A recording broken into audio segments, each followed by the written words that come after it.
বুধবার রাতে নামখানার ১১৭ নম্বর জাতীয় সড়কে চলাচলকারী ট্রাক এবং প্রাইভেট গাড়ির চালকদের চাপান করালো নামখানা থানার পুলিশ প্রশাসন। চালকদের গতি নিয়ন্ত্রণের পরামর্শ দেওয়া হয় পুলিশের তরফে। সন্ধ্যের পর থেকে জাঁকিয়ে শীত পড়তে শুরু করেছে দক্ষিণ ২৪ পরগনা জেলা জুড়ে। শীতের রাতে একটানা গাড়ি চালানোর পর অনেক সময় চোখে ঘুম ধরে আসে চালকদের, যার কারণে বহু গাড়ি দুর্ঘটনার কবলে পড়ে। এবার দুর্ঘটনা এড়াতে এবং গাড়ির চালকদের রাত্রিবেলা যাতায়াতের পথে সজাগ করতে চালকদের চাপান করালেন নামখানা থানার পুলিশ প্রশাসন। বুধবার রাতভর নামখানার ১১৭ নম্বর জাতীয় সড়কের ওপর চলাচলকারী সমস্ত ট্রাক এবং প্রাইভেট গাড়ির চালকদের চা বিস্কুট এবং পানীয় জল তুলে দিলেন নামখানা থানার পুলিশ প্রশাসন। আমরা একটা করেছি যাতে যারা রাত্রিবেলা যারা গাড়ি চালান তাদের জন্য আমরা চা বিস্কুটের ব্যবস্থা করেছি। যদি আপনি অনুমতি দেন আমাদের তরফ থেকে গরম চা বিস্কুট আর জলের বোতল আমরা দিচ্ছি।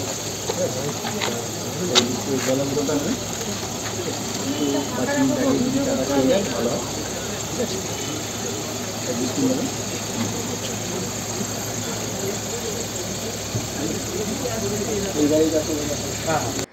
নামখানার ওসি বিভাস সরকার নিজে দাঁড়িয়ে থেকে ১১৭ নম্বর জাতীয় সড়কের দুই প্রান্ত থেকে আসা সমস্ত ট্রাক এবং প্রাইভেট গাড়ি দাঁড় করিয়ে চালকদের চা দেওয়ার পাশাপাশি তাদের গতি নিয়ন্ত্রণ করে গাড়ি চালানোর পরামর্শ দেন।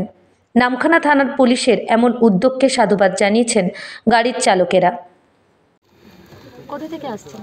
আমরা আসছি কামালগাছি থেকে। কোথায় যাচ্ছেন? যাচ্ছি আমার বাড়ি 10 মাইল, ফেরনি কোস্টাল থানা। আজকে নামখানা থানার পক্ষ থেকেই হঠাৎ এই রাতে চা জল দেওয়া হলো, তো গাড়ির চালক হিসেবে কতটা এই রাতে? খুব ভালো লাগছে, আমাদের বড়বাবু আছে, খুব ভালো লাগছে। আর আশা করি আরও গাড়ি আসবে, আরও দেবে পরিষেবা, খুব ভালো। রাত্রিবেলা অনেক সময় যারা দীর্ঘ সময় ধরে ড্রাইভ করে তাদের একটা ঘুমিয়ে পড়ার প্রবণতা থাকে, সেখান থেকে দুর্ঘটনার কবলে পড়ে, সেটাতে কি দুর্ঘটনা এড়ানো সম্ভব হবে এই ব্যবস্থায়? হ্যাঁ, অবশ্যই। কি নাম আপনার? সৌমিত্র মণ্ডল। নামখানা থেকে রবীন্দ্রনাথ পড়ুয়ার রিপোর্ট, সুন্দরবন গ্রিন নিউজ।